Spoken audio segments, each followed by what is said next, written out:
भू चुंबकत्व और पुरा चुंबकत्व पे बात कर रहे थे कल, ठीक है। भू चुंबकत्व क्या है? चुंबकत्व हम आपको बताए थे, चुंबकत्व मतलब होता है कि कोई वस्तु जो है दूसरी वस्तु को आकर्षित करती है या प्रतिकर्षित करती है, तो वह चुंबकत्व कहलाता है। भू चुंबकत्व क्या है? जियोमैग्नेटिज्म। पृथ्वी द्वारा जब यही कार्य किया जाता है, पृथ्वी जब किसी वस्तु को आकर्षित करती है या प्रतिकर्षित करती है, तो उसको क्या कहते हैं? भू चुंबकत्व। क्यों जनरेट होता है? पृथ्वी के कोर की स्थिति के कारण। पृथ्वी का जो बाह्य कोर है वो कैसा है? तरल है। और पृथ्वी जब अपने अक्ष के चारों ओर घूमती है तो क्या होता है? पृथ्वी जब अपने अक्ष के चारों ओर घूमती है, चल रहा है कि नहीं? पृथ्वी जब अपने अक्ष के चारों ओर घूमती है तो उसके साथ पृथ्वी का जो बाह्य कोर है वह भी क्या होता है? उसके जो पदार्थ हैं, जैसे निकिल फेरस से बना हुआ है, वो पदार्थ भी क्या है? एक जगह से दूसरी जगह पर घूमते हैं, है ना, विस्थापित होते हैं। उसी के कारण विद्युत चुम्बकीय तरंगें उत्पन्न होती हैं जो कि पृथ्वी के चुम्बकीय क्षेत्र को निर्माण करती हैं। पुरा चुंबकत्व तो क्या है? पूरा चुंबकत्व मतलब है कि प्राचीन भूगर्भिक समय में, प्राचीन भूगर्भिक जो काल है ना, जो आपको हम पढ़ाए हैं, एजोइक, पैलेओजोइक, मेसोजोइक, सीनोजोइक, नियोजोइक में हम लोग इस समय पे चल रहे हैं, है ना। तो इन सब कालों में पृथ्वी के चुंबकत्व का अध्ययन करना क्या है? पूरा चुंबकत्व है। कल हम आपको बता रहे थे क्या? आइसोगोनिक लाइन बता रहे थे, ठीक है। तो उसमें एक जगह थोड़ा गलत बता दिए हैं एक शब्द। उसमें हम आपको बताए थे इंक्लाइनेशन एंगल, वो नहीं होता है, डिक्लाइनेशन एंगल होता है। चुंबकीय नतिकोण बताए थे ना, मैग्नेटिक इंक्लाइनेशन बोल दिए थे। होता है इंक्लाइनेशन एक चीज़ और, दूसरा इसी में ही, लेकिन वो डिक्लाइनेशन है। चुंबकीय नतिकोण मैग्नेटिक एक होता है डिक्लाइनेशन एंगल और एक होता है इंक्लाइनेशन एंगल। हिंदी दोनों का सेम है, दोनों को ही चुंबकीय नतिकोण ही कहते हैं, ठीक है ना। क्या कहते हैं? चुंबकीय नतिकोण, लेकिन जो दोनों का मतलब है वो अलग अलग है। तो जो कल बात कर रहे थे वो डिक्लाइनेशन था। अभी बता रहे हैं फिर से, हम आपको बताए थे कि अगर पृथ्वी है ये,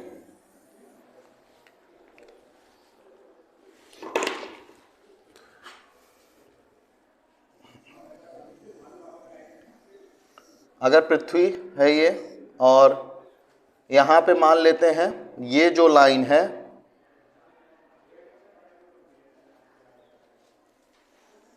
ये है magnetic north pole, magnetic south pole, और यहाँ पे है जियोग्राफिकल नॉर्थ पोल, भौगोलिक उत्तर ध्रुव, और ये कौन सा है? भौगोलिक दक्षिण ध्रुव, ठीक है। ये चुंबकीय उत्तरी ध्रुव, चुंबकीय दक्षिण ध्रुव, ठीक है।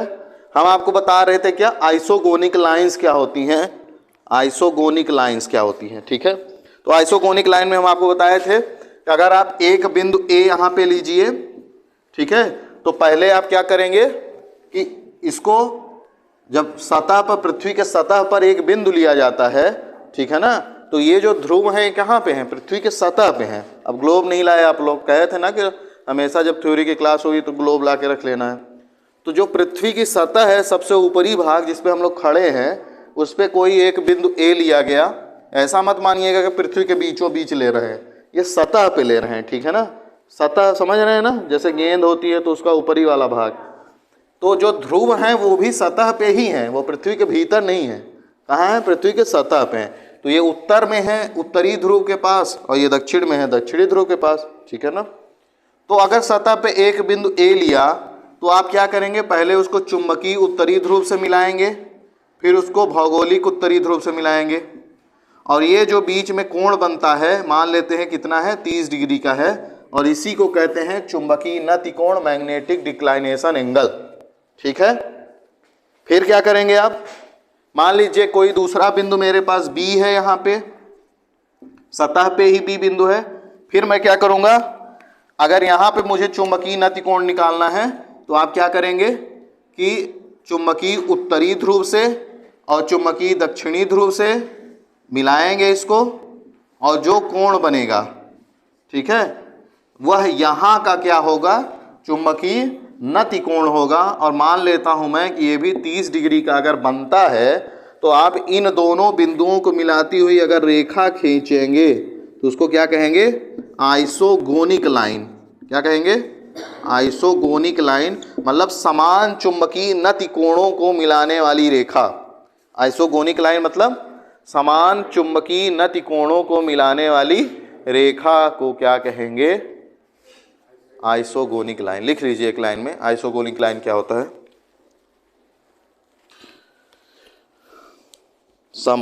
इसको कहते हैं समान चुंबकीय नति लाइन, हिंदी में समान चुंबकीय नति रेखा। आइसोगोनिक लाइन को हिंदी में क्या कहेंगे? समान चुंबकीय नति रेखा। लिख लीजिए इसमें, समान चुंबकीय नति रेखा में समान चुंबकीय नति, लिखिए उसमें समान चुंबकीय नति कोण वाले बिंदुओं को, समान चुंबकीय नति कोण वाले बिंदुओं को मिलाने वाली रेखा, मिलाने वाली रेखा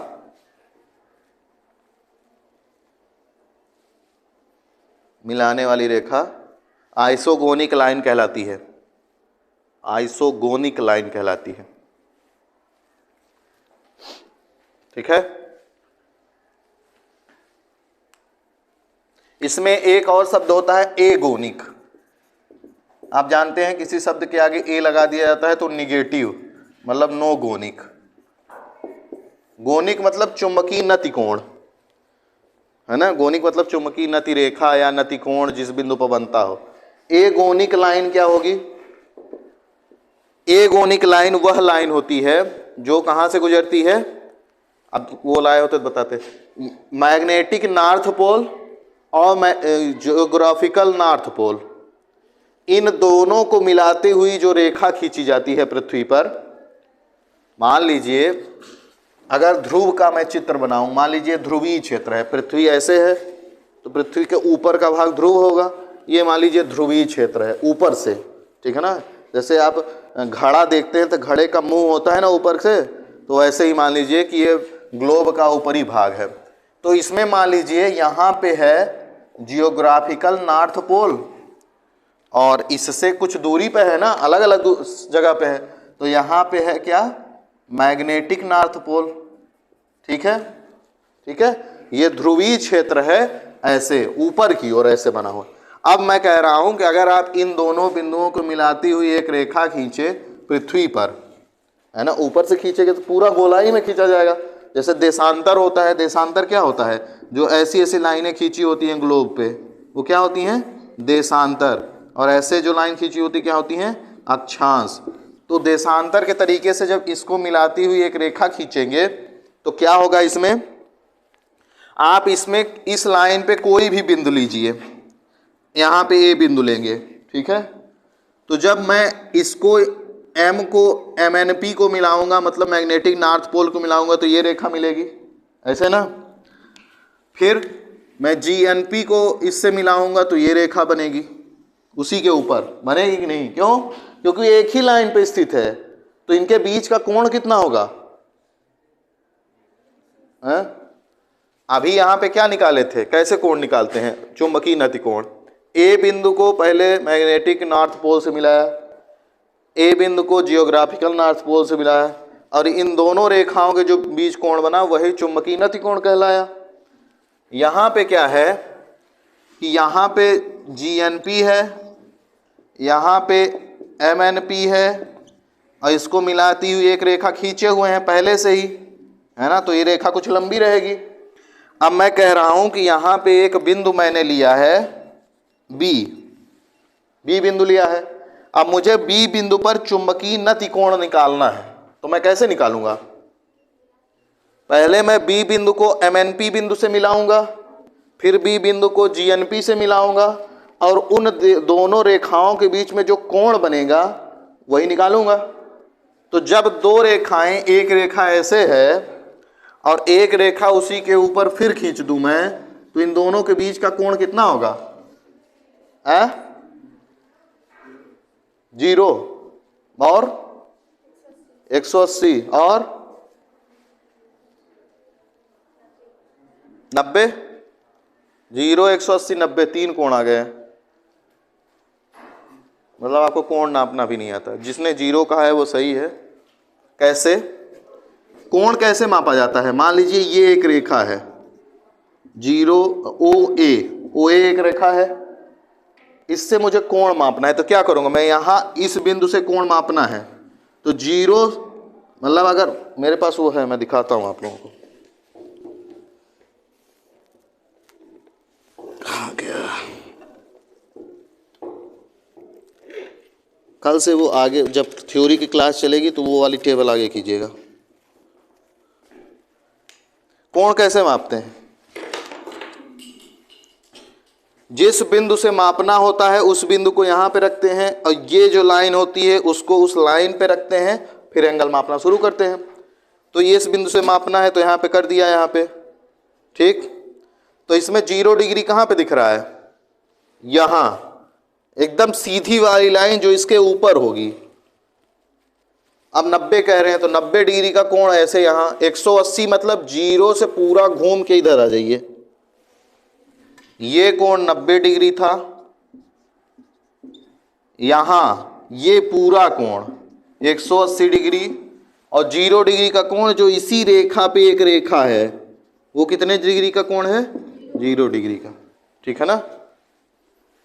समझ में आई बात कि नहीं? तो जब एक ही लाइन पर बिंदु होगा, जब तीनों बिंदु एक ही लाइन पे हैं तो वो 0 डिग्री कोण बनाएंगे। तो यहां पे जो चुंबकीय नति कोण है वो कितना हो जाएगा? 0 डिग्री। इसीलिए इस लाइन को क्या कहते हैं? एगोनिक लाइन कहते हैं। ठीक है ना? एगोनिक लाइन का मतलब है कि जो, लिख लीजिए एगोनिक लाइन क्या है।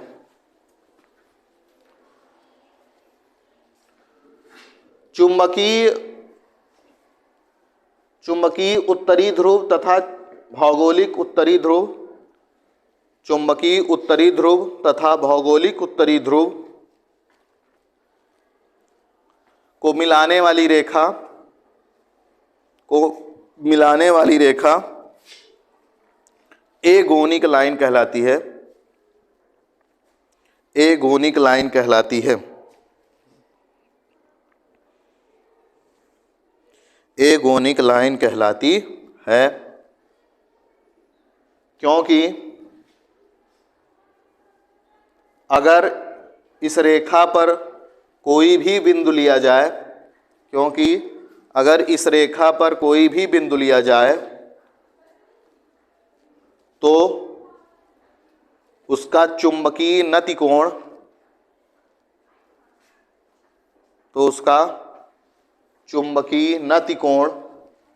0 डिग्री होता है। तो उसका चुंबकीय नति कोण 0 डिग्री होता है।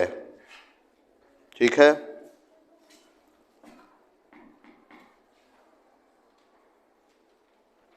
हो गया? अब ये हो गया। अब इसमें जब रिसर्च हुई इस क्षेत्र में, तो जब रिसर्चर्स देखे तो उनको पता चला कि ये जो मैग्नेटिक नॉर्थ पोल है, मैग्नेटिक साउथ पोल है, ये स्थिर नहीं है।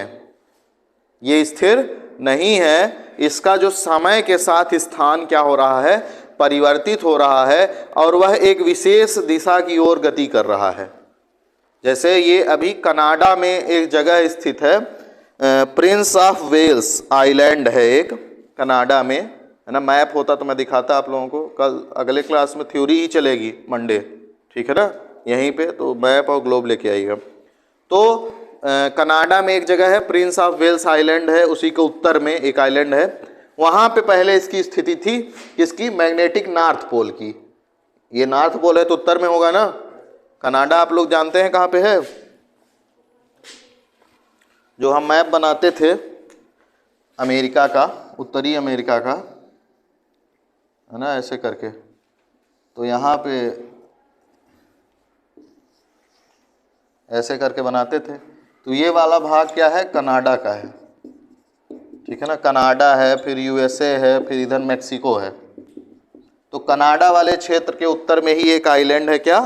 प्रिंस ऑफ वेल्स आइलैंड, ठीक है ना, जहाँ पे 1947 के आसपास मैग्नेटिक नॉर्थ पोल की स्थिति थी।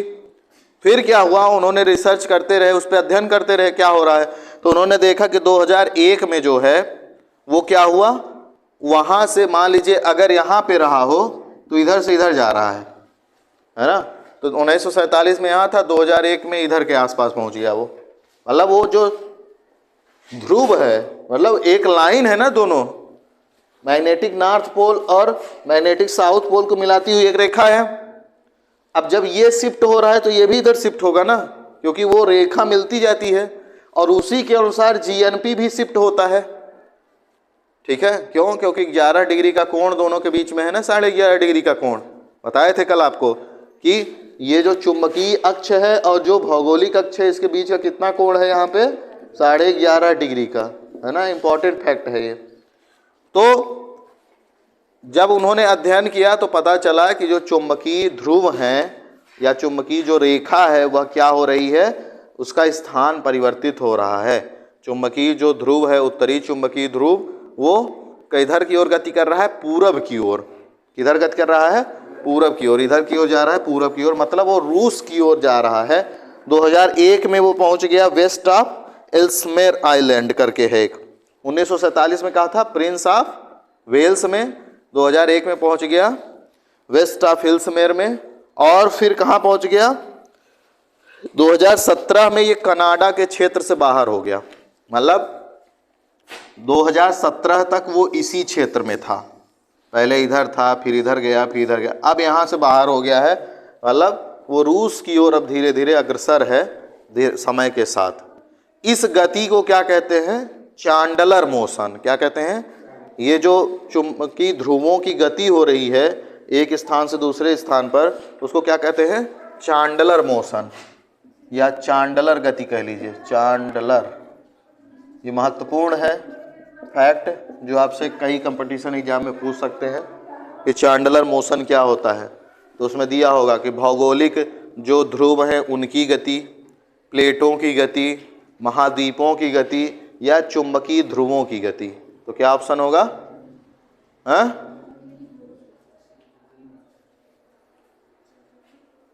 चुंबकीय ध्रुवों की गति, बैठो, चांडलर मोशन, ठीक है ना। तो ये बताइए कि ऐसा क्यों हो रहा है, क्यों मैग्नेटिक नॉर्थ पोल जो है खिसक रहा है, क्या कारण है? कारण उसका ये है कि पृथ्वी के भीतर जो कोर है, तो कोर लिक्विफाइड है, मतलब तरल है।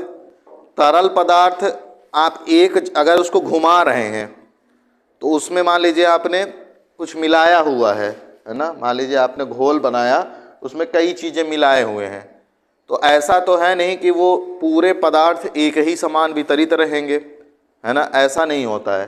तो वही है कि जो पृथ्वी के आंतरिक बाह्य कोर जो है पृथ्वी का ये मान लीजिए कोर है, तो इसमें दो भाग है ना, ये बाह्य कोर है और ये आंतरिक है, बाह्य वाला द्रव है।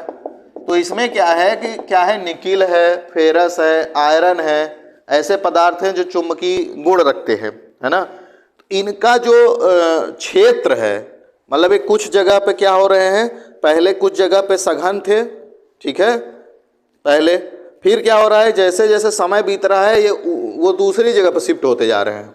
समझ रहे हैं बात, कि एक जगह पर ये पहले थे, ठीक है, यहाँ पे मान लीजिए इनकी मात्रा ज़्यादा थी, फिर समय के साथ ये क्या होते जा रहे हैं, दूसरा क्षेत्र यहाँ से इधर चले जाते रहे, ठीक है, उनका जो कंसंट्रेशन है वो चेंज होता रह रहा है, उनका जो उपस्थिति का क्षेत्र है वो बदलता जा रहा है।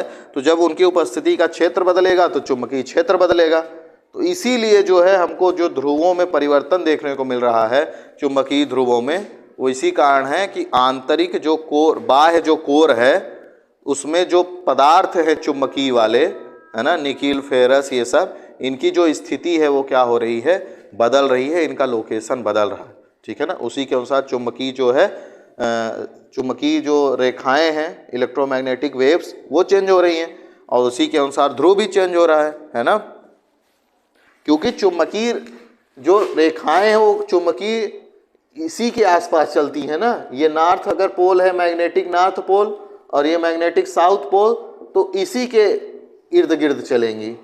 तो अगर इनमें परिवर्तन होगा, ये अभी ऐसे चल रही थी, अब अगर ये ऐसे चलने लगेगी तो यहाँ ना हो जाएगी ये रेखा ऐसे, है ना। तो वो क्यों परिवर्तित होंगी? क्योंकि वो पदार्थ जो है अंदर उसमें गति हो रही है, उसकी स्थिति बदल रही है, ठीक है ना। और ये सब जो बताए आपको कि 2017 में कनाडा से, ये ऐसा नहीं है कि रिसर्च नहीं हुई है इसमें। जो रूस का जो जियोलॉजिकल सर्वे विभाग है, कनाडा का जो जियोलॉजिकल सर्वे विभाग है, वो सब क्या किए हैं, इसमें अध्ययन किए हैं। भारत का जियोलॉजिकल सर्वे विभाग कहाँ पे स्थित है? होमवर्क लिख लीजिए। भारत के जियोलॉजिकल सर्वे विभाग के बारे में आपको पढ़ के आना है। जियोलॉजिकल, जूलॉजिकल नहीं, एक जूलॉजिकल होता है जानवर वाला, एक जियो होता है जो भूगोल से है, जियोलॉजिकल। इंडियन जियोलॉजिकल इंस्टीट्यूट या सेंटर, ठीक है। ये कुछ चीजें हुई।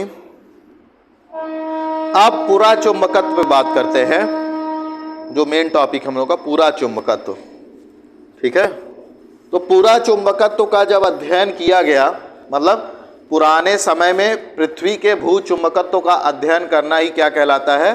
पूरा चुंबकत्व कहलाता है। पुराने समय मतलब पुराने भूगर्भिक समय में। हम आपको जब पूरा जलवायु पढ़ाए थे तब भी कहते कि रिवाइज कर लीजिएगा, रिवाइज किए हैं, है ना। तो रिवाइज करने को बोले थे तो उसको फिर से कर लीजिएगा। मतलब जैसे एजोइक, पैलेओजोइक, मेसोजोइक, सीनोजोइक, नियोजोइक, ये महाकल्प हैं, इसके अंतर्गत कई कल्प थे, है ना। तो इन सब कल्पों में इनकी समय काल भी आपको बताए हैं, 250 करोड़ वर्ष पूर्व, 150 करोड़ वर्ष पूर्व, 35 करोड़ वर्ष पूर्व। तो ये सब समय के अनुसार ही जब आप क्या किए, भू चुंबकत्व का अध्ययन किए, तो उसको क्या कहते हैं? पूरा चुंबकत्व कहते हैं। तो कैसे अध्ययन किए होंगे? जब जो पृथ्वी के भीतर से जो चट्टानें, ज्वालामुखी क्रिया हुई तो चट्टानें बाहर आई, है ना।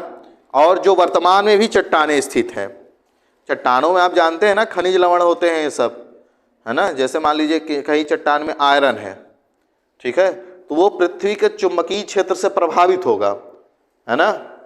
और जो पृथ्वी के भीतर से मैग्मा आता है ना, और लावा फिर पृथ्वी पर जमता है, जो चट्टानें बनती हैं, ज्वालामुखी चट्टानें, तो उनमें भी क्या होता है? ऐसे मेटल्स होते हैं कि जो कि चुंबकत्व से प्रभावित होते हैं, तो वो पृथ्वी के चुंबकत्व से प्रभावित होते हैं।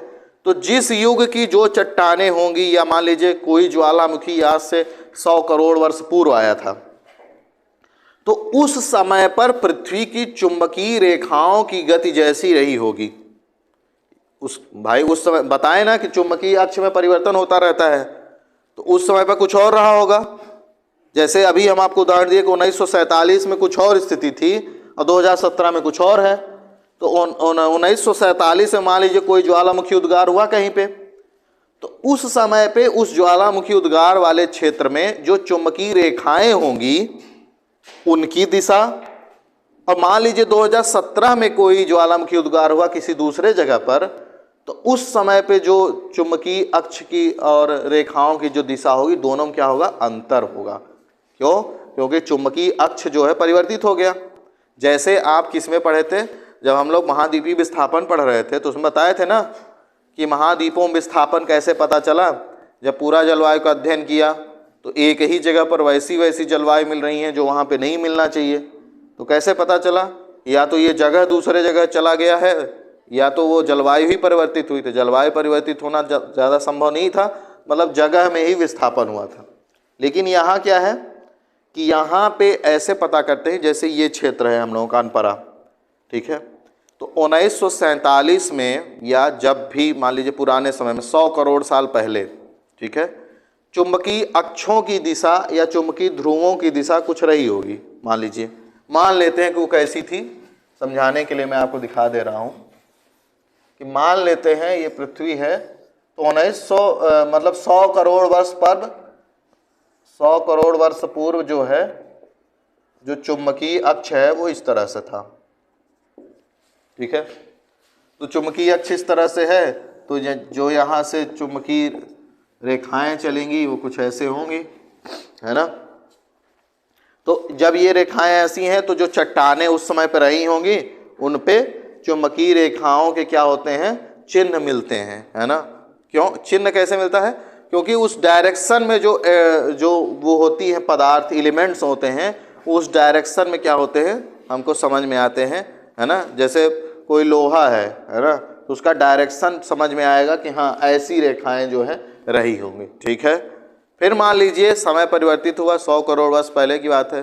100 करोड़ वर्ष बाद अगर आप देखेंगे, मान लीजिए कि आज की स्थिति यही को मान लेते हैं, मान रहे हैं इसको, आज मान लीजिए ये रेखाएं ऐसी हैं, मान लीजिए तब यहाँ ए बिंदु पर हम देख रहे थे, तो ए बिंदु पर तब जो चट्टानें रही होंगी उनमें कैसी रेखाएं बनी होंगी, इसके अनुसार जो है हमको चिन्ह मिलते हैं, ठीक है। अब ए बिंदु यहाँ पे है ऐसे ही, लेकिन ये रेखाओं की दिशा क्या हो गई है, बदल गई है, तो यहाँ पे जो नए चिन्ह मिलेंगे वो इस तरीके के मिलेंगे, ठीक है ना। समझ रहे हैं बात कि नहीं। तो जब ये अध्ययन किया गया हर एक क्षेत्र में, तो उनको ऐसा प्राप्त हुआ कि मतलब बहुत विसंगति टाइप का मिला। विसंगति का मतलब ये है कि जैसे मान लीजिए कि ए क्षेत्र यहाँ पे है, तो इसके अनुसार चुंबकीय यहाँ पे प्रमाण मिल रहा है कि भाई हाँ ठीक है, इस अनुसार मिलना चाहिए था, ठीक है ना। लेकिन जब ए बिंदु की स्थिति यहीं पे नहीं है, यहाँ पे पहुँच गई है, ठीक है ना। ए बिंदु की स्थिति क्या हो गई भाई, महाद्वीपों में विस्थापन भी तो आपको बताए हैं, समय के अनुसार ये बदल गया। तो जब ये स्थिति कहाँ पहुँच गई, यहाँ पे स्थिति पहुँच गई, तो जब ये स्थिति यहाँ पहुँची तो यहाँ पे अगर रहता तो कोई और प्रमाण मिलता चुंबकीय यहाँ का, लेकिन यहाँ पे जो पहुँच गया तो चुंबकीय प्रमाण क्या हुआ, बदल गया, है ना। तो इसी पूरा चुंबकत्व के अध्ययन से भी यह प्रमाणित किया गया कि महाद्वीपों में क्या हुआ है, विस्थापन हुआ है ना। जैसे भारत का अगर उदाहरण मैं आपको बताऊं,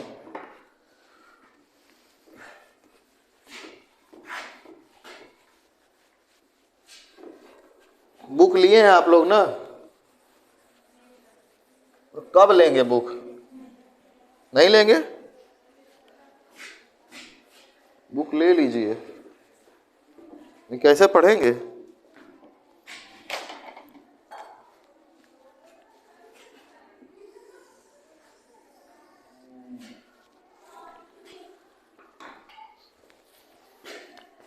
पृथ्वी है और इसमें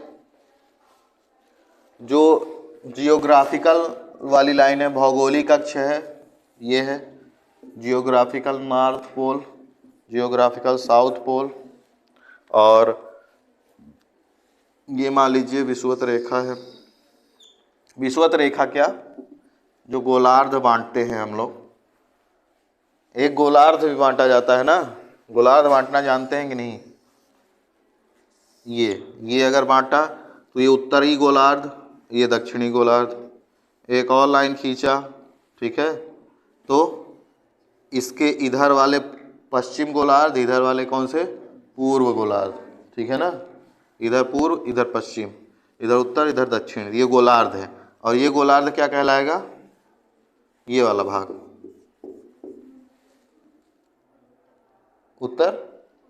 उत्तर पूर्व, ठीक है ना।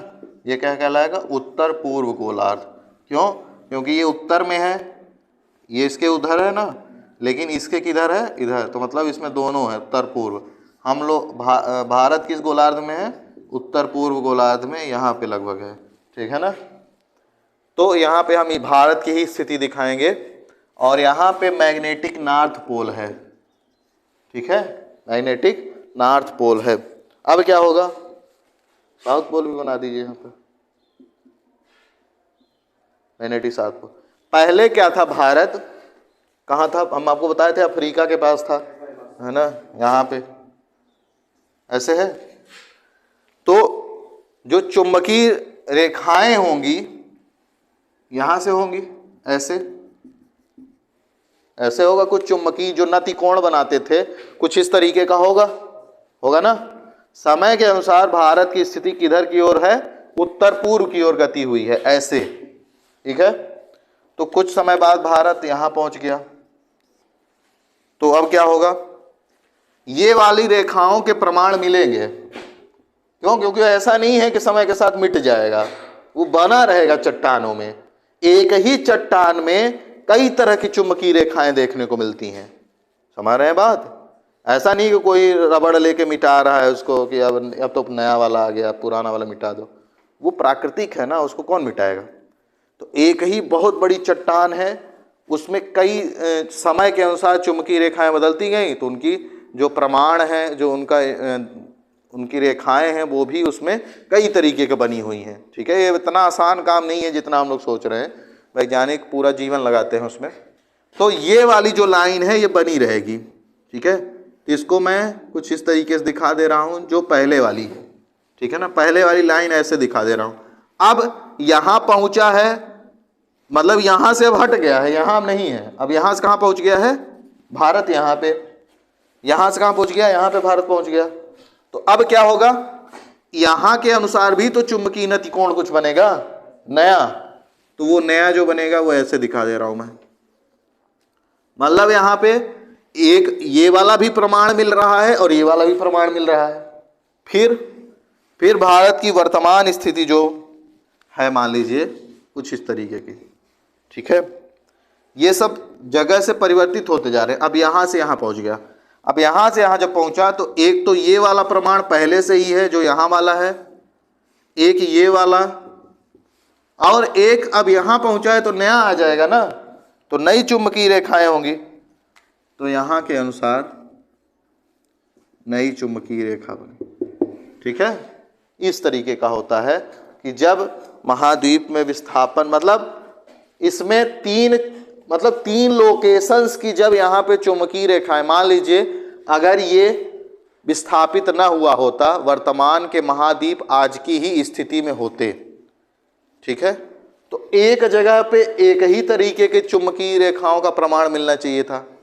यहाँ पे यही बस मिलना चाहिए था, ये दोनों नहीं मिलना चाहिए था। लेकिन जब ये दोनों मिल रहे हैं, है ना, और इनको जब यहाँ इधर की ओर गति करा के कंप्यूटर के माध्यम से या जिस भी माध्यम से देखा गया, तो पता चला कि ये पहले इस लोकेशन में था, फिर इस लोकेशन में था। तो ये कैसे हुआ, महाद्वीप में विस्थापन हुआ तभी तो हुआ, है ना। तो पूरा चुंबकत्व द्वारा महाद्वीप में विस्थापन को भी क्या किया गया है, प्रमाणित किया है। ठीक है, बात समझ में आई कि नहीं।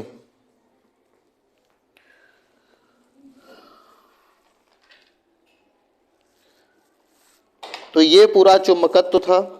इसमें दो सिद्धांत हैं जो बहुत महत्वपूर्ण तो नहीं है आपके लिए, लेकिन मैं आपको बता दे रहा हूं।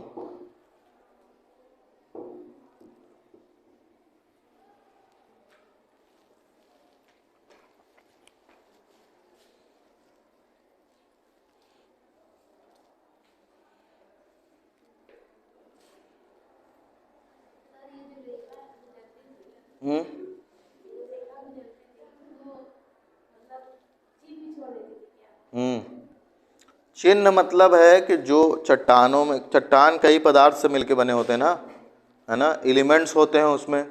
आप चट्टानों से ही तो एलिमेंट्स का खनन करते हैं, है ना। तो वो जो एलिमेंट्स हैं उनकी जो ओरिएंटेशन है, उनकी, जैसे आप लोहे को चुंबक के पास लाते हो तो उसकी एक विशेष दिशा हो जाती है ना। तो जो छोटे छोटे भी तत्व हैं वो भी चुंबकत्व से प्रभावित होते हैं। ठीक है ना, तो उनसे पता चलता है कि हाँ, ये जो इनकी रेखाओं की दिशा रही होगी वो कैसे रही होगी। ठीक है ना, वो ऐसा नहीं है कि लाइन खिंच जाता है, वो वाले लाइन नहीं है। चुंबकीय रेखाएं कोई अदृश्य चीज़ें हैं, है ना, उनमें केवल एलिमेंट्स के ओरिएंटेशन से देखा जाता है कि हाँ ये ऐसे रही होंगी। ठीक है ना, इसमें दो भूगोलवेत्ता हैं, सिद्धांत दिए हैं। एक है मैसन का चुंबकीय विसंगति का सिद्धांत। मैसन का चुंबकीय विसंगति का सिद्धांत, और एक दूसरे हैं वाइन एवं मैथ्यूज। वाइन एवं मैथ्यूज का एकांतर समांतर चुंबकीय पट्टियों की संकल्पना, एकांतर समांतर चुंबकीय पट्टियों की संकल्पना। ये जो हम लोग पूरा चुंबकत्व पढ़ रहे हैं ना, ये आपके सिलेबस में नहीं है, ठीक है ना, इससे बहुत बड़ा क्वेश्चन नहीं आ जाएगा, ठीक है ना, लेकिन जो हम प्लेट विवर्तन की सिद्धांत पढ़ेंगे इसमें पूरा चुंबकत्व का प्रयोग है, तो जानेंगे तब ना प्रयोग करेंगे। तो ये इसके बारे में लेकिन आपको कंपटीशन में जरूर आएगा। आप अगर सब लोग तैयारी करने वाले ही हैं, आगे कुछ ना कुछ करेंगे, तो जो भी फैक्ट बताए हैं वो महत्वपूर्ण है और डायरेक्ट क्वेश्चन नहीं आएगा, लेकिन इसका प्रयोग जरूर होगा, तो समझेंगे तब ना प्रयोग करेंगे। तो जो मैसन थे और ये वाइन एवं मैथ्यूज थे, पहले मैसन ने सिद्धांत दिया है, फिर वाइन एवं मैथ्यूज ने दिया है। तो मैसन का जो चुंबकीय विसंगति का सिद्धांत है वो कहता है, वो क्या कहता है, इन्होंने 1952 में दिया है, डेट भी लिख लीजिए 1952। तो मैसन का मानना था कि जो चुंबकीय क्या है,